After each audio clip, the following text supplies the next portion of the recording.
Hi guys, I'm Lily, and I'm starting a new project where I read the stories people send me, and I try to help them out with them with a video. I go to college, I live in Baltimore, I'm studying creative writing, kind of obviously, and I edit the Lit Mag, and I do all sorts of things. I work at the Writing Center.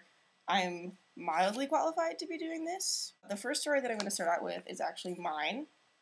I wrote it when I was 14, I'm 21 now, so it's a long time ago, 7 years ago. And it's really, really bad. So I'm hoping that if I start with this one, because I'm no better than anybody else, maybe people will feel like they should send me their stories, and I will be a lot nicer than I am with this one, because this one is so bad. So I'm going to try and talk about this story as if I was giving advice to the writer, which is 14-year-old me, so that'll be weird. So a little bit about this story, which I guess I won't be able to do for everyone because I will not have written every story, but I wrote this when I was 14. It's based on a role-playing game that I was doing with some friends on the internet. It's really dark and violent. I was a really angry child, and I'm glad that no one ever got a hold of this, or I would have been in therapy. It was dedicated to the band Rise Against. I'm sure they would be thrilled to know that if you guys are out there. I wrote a novel for you. So let's start. Alright, so first off, younger self, your hook is terrible. The first sentence is, Xander gazed softly into his young wife's tired eyes. That's bad. That is a bad way to start a story. Partly because it's just a cliche. I mean, people have been gazing softly into their wife's eyes forever. Forever in literature. Just moments before, cries of both baby and mother had filled the small apartment. So she's just had a baby. That's okay, cool. It's an interesting opening. Now his new daughter was asleep with the angelic quality of sleeping infants, while her mother watched the sleeping child in wonder and love. So that's really melodramatic and overwritten. And also, how is Xander gazing into his wife's eyes if she's looking at the baby? So that's just sort of picture the scene in your head, past younger self, and really try to paint it consistently for the reader. Kia. He whispered her name. So the kid's name is Kia, Keyyah. I'll stop here and talk a little bit about character names. This is sort of a sci-fi fantasy story, so you get a little bit of leeway. But one of my pet peeves in sci-fi fantasy is these crazy character names that don't need to be that bad. Sort of, if you have a story and every single character has names with a million Z's and Y's and Q's in them, and they really sort of sound all flowy, and their names are like Amethyst with 2 Y's, and sort of, I don't know, Sinwood, which is a town in Pennsylvania that one of my friends is from, and I definitely had a character named after that. They were a fairy. Don't do that. And the other names of the characters in this piece are, Xander is the dad. He dies pretty soon, though, which is tough, because he has the only really good name. Kia is the main character. Neve is her sister, Neave. I babysat a little girl named that, and I liked the name. Arius, Arius, is, you'll meet him later. And who else is in the story? Oh, Shia is their mother's name. Discovered later it's actually a boy's name. And, oh, Matthias, there's Matthias in the story, which is funny on 2 levels, because it's a stupid name, and also because I hated, and there's this neighbor kid that I had, he lived across the street from us, so we were sort of enemies growing up, and I just hated this kid so much. His name is Matt. So the villain, the evil, he's stupid and also evil. There are like smart evil characters and stupid evil characters, and Matthias is the stupid evil character, and he's definitely named after this kid that I hated. So that's something that writers do. I'm pretty sure everyone's done it. You name stupid, mean characters after people you don't like. That's allowed. It's petty, but it's allowed. No one's going to call you on it. Where was I? Oh. So he whispers the kid's name, then paused to take in the moment. That's a cliche. Past self, just, if you've heard it before, this is for everybody, not just my 14-year-old self. If you've heard it before, don't write it down. Just, if you've seen it on a poster, if someone has said it to you, if you have a memory of this phrase in your head, it doesn't belong in your writing. There are very few exceptions. So pause to take in the moment. Don't have your characters do that. Faintly, the sound of guns could be heard. That's a good way to set up the scene. So good job, former self. So you're doing a good job. Sort of, someone had a baby, they're in an apartment, there are guns outside. This sentence is full of passive voice. Don't do that.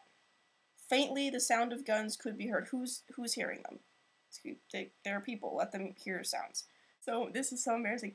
So I went to the Athenaeum, and this is so bad. I won't do this, the whole story.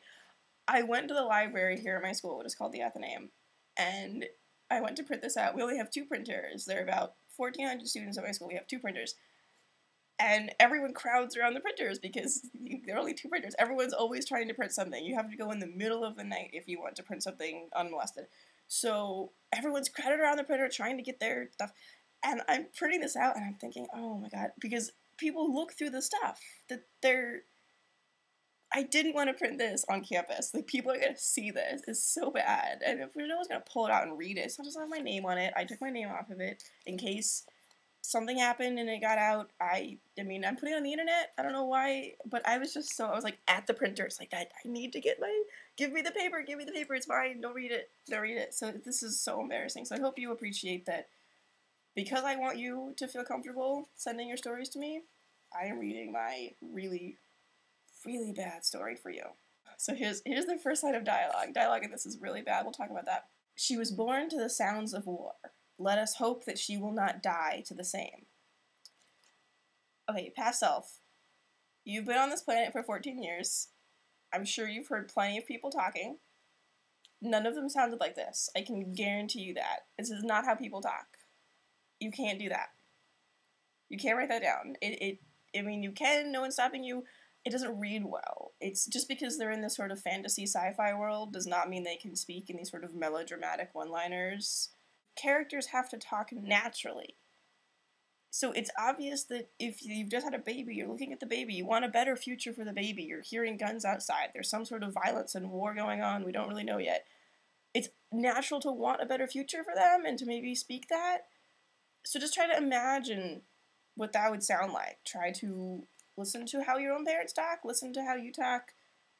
Just don't, this line does not work. It's a good moment, it's a good thing that you're trying to convey, it's real, but it doesn't read on the page very well. Adverbs, past self, you need to cool with the adverbs. Gaze softly, faintly, thinly, don't do that. I don't like adverbs. Xander watched the mother and child, both asleep peacefully.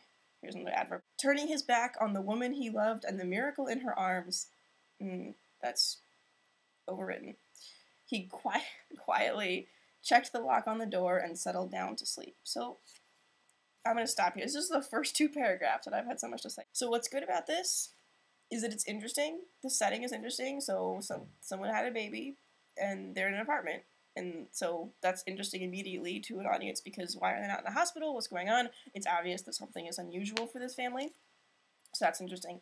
And there are guns outside, there's violence outside, and he checks the lock before going to sleep. So there are these little hints that something is interesting, that this world is, there's something interesting going on. We don't know yet how or why or when, but it's just the first 2 paragraphs. So good on you, past self. So that was an interesting opening. Just the writing is bad. You need to figure out kind of cool with the adverbs. The overwrought, melodramatic telling is, or tell not show is a big thing.